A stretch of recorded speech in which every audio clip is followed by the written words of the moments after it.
Hey y'all. So this week I'm going to be reading an excerpt from The Shame Millennial.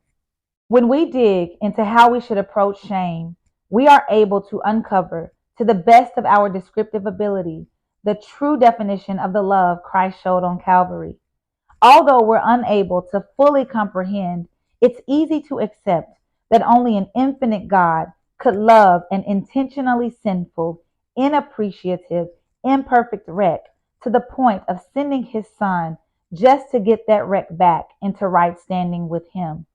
Shame causes us to feel dishonorable, disgraceful, and just dirty. And if we're honest with ourselves, this shame doesn't come unjustifiably. It comes because of our sin. Sin causes shame. It feeds shame. And in a space devoid of Christ, it validates it. It makes you want to hide and run away in isolation.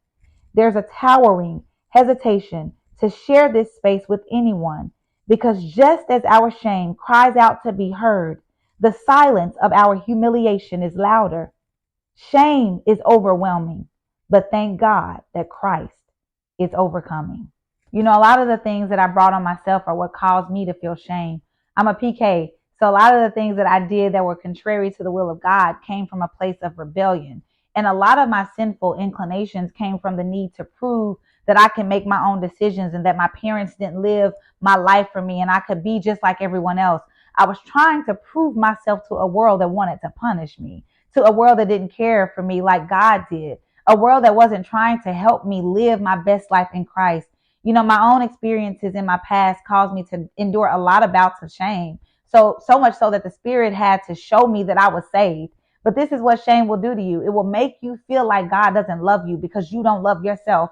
But that's where we mess up. We make God like us and we forget that he sent his son to die for our sin and our shame. And the way that he could die for our shame was dying for our sin because sin causes shame.